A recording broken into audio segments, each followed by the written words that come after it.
Vamos a detenernos ahora en la planeación y orientación de la estructura de una tesis y en qué medida el tutor o director de una tesis puede orientar, ¿no?, debidamente. Eh, He sabido que el éxito de cualquier proyecto, ¿no?, de investigación científica, no solamente una tesis, va a depender mucho de la correcta planificación, ¿no? O sea, de lo que... Y eso primero es una responsabilidad del tutor, porque el tesista no tiene experiencia adecuada, ¿no?, sobre lo que el tutor puede orientarle a planificar, ¿no?, el diseño de la investigación. Esto no quiere decir que ya de entrada empiece a hablarse de estructura, de capítulo. No necesariamente tiene que ser así, ¿no? Sí, pero el marco teórico sí es imprescindible, por supuesto, ¿no? Ya la estructura es el resultado final, ¿no? Pero lo importante es que el tutor ayude al tesista a tener una visión prospectiva, ¿no? Un poquito, ¿no? Con menos nebulosas que la que se tiene cuando se inicia el trabajo, ¿no? Y que pueda servirle para aguzar la mirada, ¿no? Y sobre todo producto de experiencias anteriores que se han acumulado, ¿no?, por esas estaciones transitorias, ¿no?, que se recorren en el conocimiento científico, ¿no? Y para transmitirle a las nuevas generaciones. Por eso yo siempre le digo a los tesistas que cuando busquen el estado del arte, no se fijen solamente en los resultados, sino en los métodos que utilizaron los investigadores, ¿no?, en las técnicas, en los procedimientos, ¿no?, en cómo superaron los obstáculos, ¿no? Eso es lo más importante, ¿no? Ahora, cualquier estructura de un proyecto de investigación, pero una tesis también, lo mismo un trabajo de grado de maestría que el doctorado, depende de qué, del objeto, ¿sí?, o sea, del tema, del objeto de investigación, ¿no? Por eso no existe un modelo válido, ¿no?, para cualquier tipo de tesis, ¿no?, ni siquiera para aquellas que son de una disciplina científica particular, ¿no? Y por eso tal vez una de las tareas principales de un tutor es para contribuir a que ese proyecto se realice lo mejor posible, de acuerdo con el marco teórico que han ido elaborando, con una colaboración entre ambos dentro de ese campo, ¿no?, disciplinar. Y ahí yo he sugerido en este libro, que ya les comenté, algunas recomendaciones, ¿no?, eh, que pueden tomar en cuenta tanto los directores de tesis como los tesistas a la hora de estructurar cuál va a ser, ¿no?, eh, la conformación estructural de su trabajo de tesis. Primera recomendación, bueno, yo creo que es muy importante que entre el tutor y el aspirante se establezca una especie de agenda, ¿no?, una especie de cronogramas, ¿no?, donde se planifiquen con la mayor objetividad posible, pero dependiendo, claro, de las posibilidades reales de cada uno, de trabajo, de otras responsabilidades, pero sí encuentros sistemáticos, ya sean mensuales, bimestrales, trimestrales, semestrales, lo que sea, ¿no?, así, para que haya una continuidad y tanto el tesista vea que hay una responsabilidad, ¿no?, del tutor y que él debe responder ante ello, y del tutor para saber que está realmente dirigiendo un trabajo de alguien responsable que le presenta, ¿no?, resultados parciales, ¿no? Y por eso yo digo que tanto el tutor como el tesista deben anotar, ¿no?, en sus respectivas agendas las principales sugerencias, críticas, no dejarlo todo a la palabra, ¿no? Incluso es conveniente grabar, hoy en día que los celulares todo permiten grabar, y cuando llega a la casa ese tesista, volver a escuchar la grabación y anotar las ideas principales, ¿no?, de esas grabaciones, ¿no?, de cada una de esas entrevistas que tiene con su tutor. Y además, el tutor puede también verificar en esas entrevistas, siguiendo esa especie de historia clínica que he dicho en el video anterior, que debe llevarle cada director de tesis a tesista, si fueron satisfechas o no las orientaciones indicadas, ¿no?, en encuentros anteriores. Ahora, yo creo que la planificación de tareas de una tesis para la estructura tienen que articularse debidamente a los objetivos de la tesis, ¿no?, y sobre todo a las actividades necesarias que son imprescindibles para dar solución a un problema científico. Ya hemos dicho que un problema no es simplemente una pregunta, y mucho menos una pregunta ingenua, abierta. ¿Cómo se resuelve esto? No, eso no es una pregunta, ¿no? La pregunta científica es una pregunta que plantea alternativas de soluciones distintas, dilemas. Para que haya problemas, tiene que haber antes dilemas, al menos dos, ¿no? Opciones, tres, cuatro, que son hipótesis, ¿no es así? Entonces, por eso, si no hay esa formulación del problema, prácticamente no hay investigación científica. Ese es el parteaguas, ¿no? De un proyecto de investigación, que posibilita la demostración de hipótesis a través de variables, ¿no? E independientemente incluso de algunos que esgrimen el criterio, no, que es hermenéutico y mi proyecto no tiene entonces hipótesis. Sí, pero usted tiene que aportar algo nuevo, ¿no? Aunque sea una interpretación nueva de un fenómeno, ¿no es así? Y tiene que haber distintas interpretaciones, por lo tanto, tiene que haber distintas alternativas de interpretaciones, ¿no? Entonces, el método hermenéutico puede ser muy válido, pero si usted aporta algo nuevo, ¿no es así? Y no que repite lo que ya se conoce, ¿no?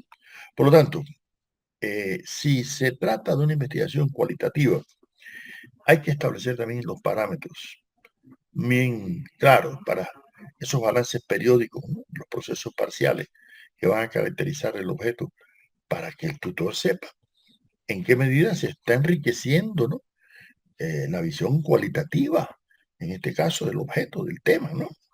Y si es evidentemente cuantitativa, bueno, pues ver cuáles son los resultados de las experimentaciones, de las observaciones, de los experimentos, de las entrevistas, lo que sea, ¿no? Así.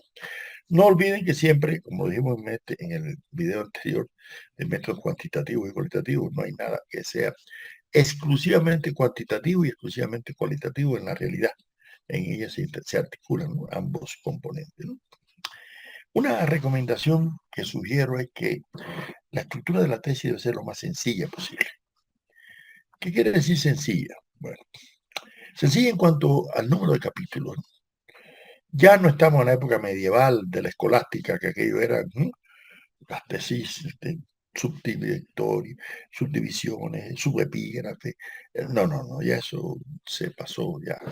Hoy en día, yo creo que cada capítulo tiene que ser un elemento fundamental, ¿no? Que resulta imprescindible para la comprensión de la organicidad interna del objeto. Más adelante vamos a ver en otro video características que deben tener cada uno de los capítulos, ¿no?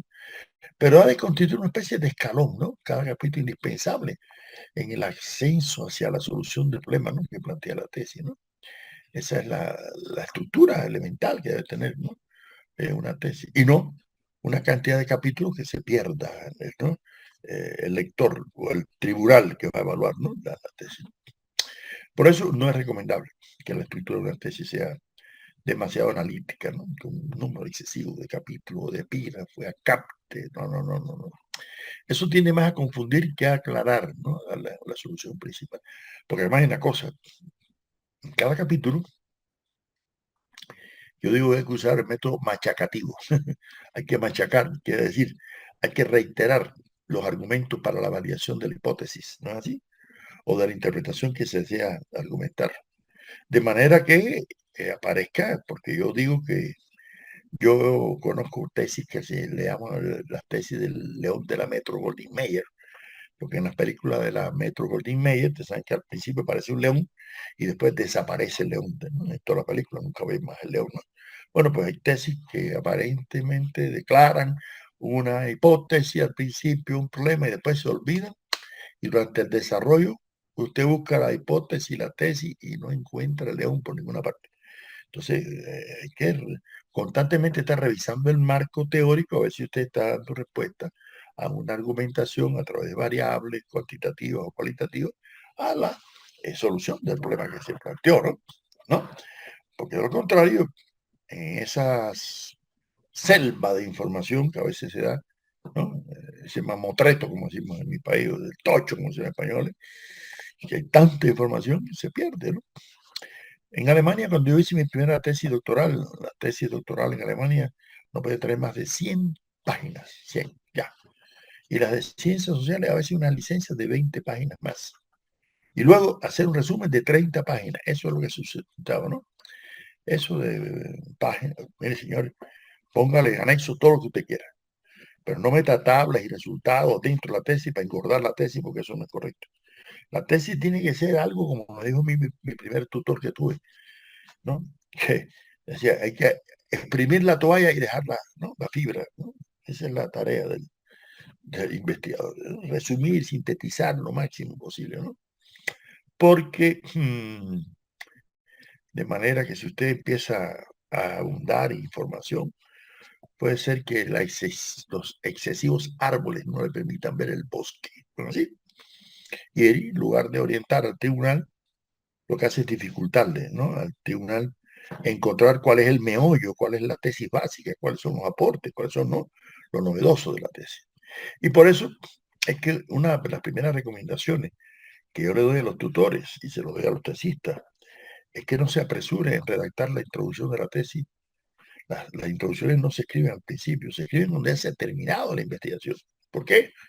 Bueno, pues cuando ya usted terminó la investigación, vio cuáles fueron las fuentes, cuáles los métodos, los experimentos, las entrevistas, las técnicas, las muestras, ¿ya?, que se emplearon realmente, y entonces puede dar la argumentación debida, cómo se valida. Entonces, eso sintéticamente tiene que estar en la introducción, pero cuando ya usted hizo, ¿no?, la investigación. No, usted no puede escribir, ¿no? Es igual que como usted va a escribir el abstract de un artículo antes que escribir el artículo. Escribir el artículo y después escribir el abstract, ¿no?, el resumen. ¿No es así? Bueno, pues lo mismo, eso lo veremos también más adelante, ¿no? Bueno, pues lo mismo en la introducción. En una introducción tiene que estar plasmada la justificación, los objetivos de la tesis, ¿no? Todas las dificultades que... Y además, dar una insinuación, vamos a decirlo así, ¿no?, del resultado. No presentar resultados en la introducción, no, no, no, no, no. Es como yo digo, insinuarlo, anunciarlo, ¿no? ¿Ve? Para que el que esté interesado lea la tesis, ¿no? Y al final llegue, ¿no?, a validar o no si cumplió el objetivo que se planteó, ¿no? Y por eso pasa lo mismo con el título. El título de un trabajo no se pone hasta que no se termine el trabajo. Igual que un bebé no se bautiza hasta que no nace. ¿No es así? Bueno, pues el título tiene que corresponderse con lo que realmente se logró. Porque tal vez al principio usted eligió un tema, pero fue reorientando ese tema y ya no coincide exactamente, ¿no?, el tema inicial con el título que usted está, ¿no? Y ahí es donde debe prevalecer una mayor correspondencia entre tema real, resultado y título, ¿no? Ahora, yo creo que en cuanto a las estructuras hay muchos criterios. Yo lo admiro. Yo pienso que un primer capítulo puede dedicarse, digamos, al análisis del estado del arte, ¿no?, de los antecedentes del estudio, ¿no? O puede dedicarse a las condiciones históricos-sociales en que el objeto de estudio se va, ¿no?, o al entorno en que se desarrolla el fenómeno, ¿no? O también puede concentrarse en problemas de carácter metodológico para el estudio de ese tema en cuestión, ¿no? Bueno, en los dos primeros casos es posible comenzar la redacción, ¿no?, del primer capítulo, casi simultáneamente a como usted va haciendo el proceso de investigación, porque si están levantando el estado del arte, usted puede ir redactando, ¿no?, parcialmente, que después haga un reanálisis, ¿no? Pero, o si va a estudiar el marco histórico, y usted puede ir comenzando a escribir el marco histórico según va avanzando, ¿no?, en la investigación. Sí, pero el problema metodológico, si usted lo va a abordar en el primer capítulo, no es recomendable que usted empiece. Eso lo hace cuando termina ya la investigación. Y por eso ahí el tutor tiene que estar muy alerta, ¿no?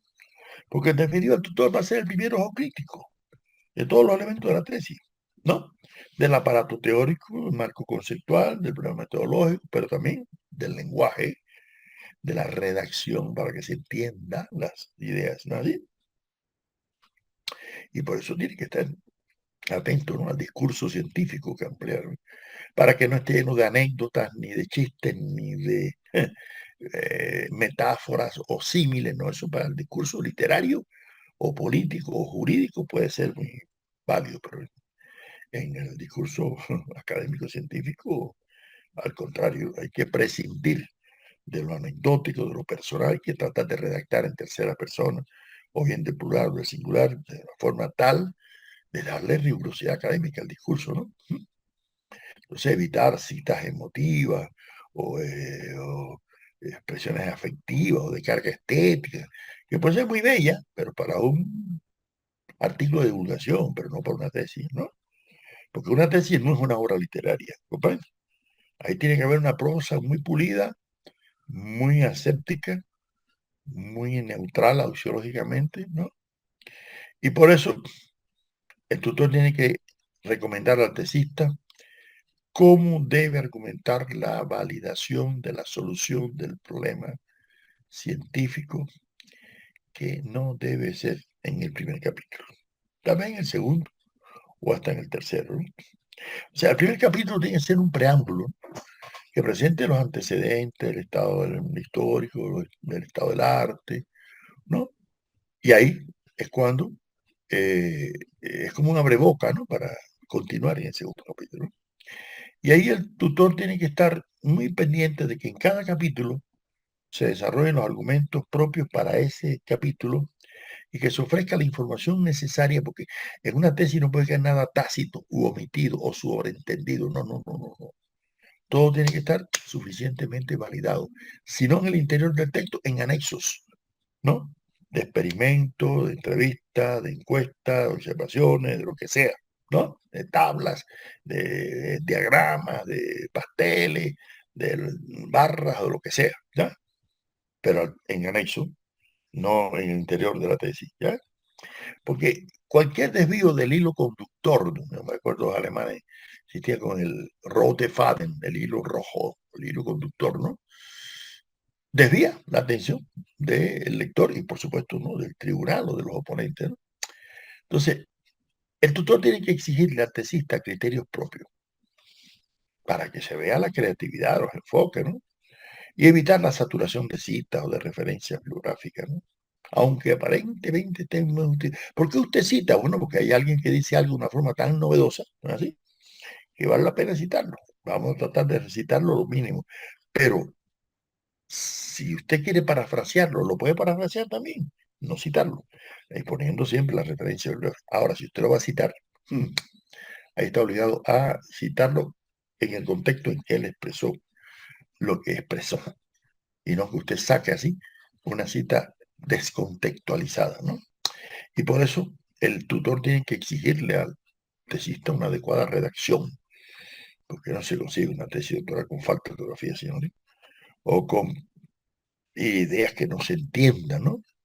Entonces, el primer corrector de una tesis debe ser el tutor, aunque luego se le dé un corrector de estilo a una persona con experiencia de texto, cosa que yo recomiendo. Yo hace más de 30 años que todos mis trabajos, mis libros, he publicado 27 libros, todos han pasado por la mano de María Elena Díaz James, que en Cuba, que fue alumna mía hace 40 años, y hoy en día me sigue, ¿no? Hoy es editora de periódicos, de revistas, de libros, y me corrige constantemente, porque es que una cosa es lo que uno piensa, otra cosa es lo que uno escribe, ¿no? Ahora, para que una tesis resulte de fácil comprensión, de manera sencilla, hay que evidenciar la validez de las variables que se utilizaron, ¿no? Y hay que tratar de que esas variables se presenten los resultados de validación, pero no las tablas y los documentos, no, eso tiene que ir detrás, ¿no? En los anexos, ¿no? No existe una norma internacional en cuanto al número de citas, ¿no? Pero una tesis que no tenga cita es preocupante porque no puede ser un ensayo y hay que evitar el discurso ensayístico, ¿no? Y hay que argumentarse con otros autores también, en polémica con ellos, en argumentación, ¿no es así? Entonces no puede ser que esté ausente de citas, pero tampoco que en una página haya 4 o 5 citas una tras de la otra, ¿no? Y por eso, la otra cuestión importante es que el tutor tiene que mirar bien las conclusiones parciales de cada capítulo. Y de cada epígrafe. Nunca voy a comenzar un capítulo, ni un epígrafe, ni un artículo con una cita, ni terminando tampoco, porque eso indica dependencia del autor que usted está citando. No. Al final de cada epígrafe, de cada capítulo, tiene que haber un párrafo conclusivo. Y conclusivo no es sintético. No quiere decir que usted sintetiza la información. No, no, no, no, no, no, no. Es que usted elabora teoría, ideas, conceptos superiores a la síntesis que puede haber presentado, ¿no? En el resumen. No es lo mismo concluir que resumir, ni sintetizar. Hay que tener cuidado en eso, ¿no? Entonces, si el tutor observa que hay un adecuado equilibrio, ¿no?, entre las magnitudes y proporciones de las páginas de cada epígrafe, porque no se justifica que un epígrafe tenga una página y el otro que viene después tenga 5 o 10 páginas. Hay algo que no cuadra ahí, ¿no? Y lo mismo pasa, que un capítulo tenga 5 páginas y el otro tenga 25. No puede ser, no debe ser. Debe haber un cierto equilibrio, no que sea la misma cantidad de páginas, pero hay que pensar en la estructura adecuada, ¿no?, de la información, ¿no? Y por eso, lo más importante es dedicarle la atención esmerada a las conclusiones y a las recomendaciones. Cuidado, las conclusiones no pueden ser copiar las conclusiones parciales y pegarlas al final. No. Las conclusiones generales tienen que ser un resumen de un nivel de generalización superior a las conclusiones parciales, ¿no?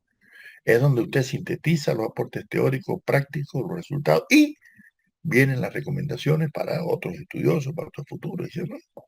Y ahí es donde el tutor tiene que exigirle al tesista realmente que proyecte cuáles son los nuevos campos del conocimiento que se abren, ¿no? Entonces, por lo tanto, el tutor también tiene que revisar detalladamente la bibliografía, el aparato referencial y los anexos de la tesis. ¿Ustedes saben por qué? Porque yo digo que los tribunales de tesis casi siempre comenzamos a leer las tesis como la revista de los aviones, de atrás hacia adelante. Y lo primero que hacemos es ver la bibliografía, ¿no?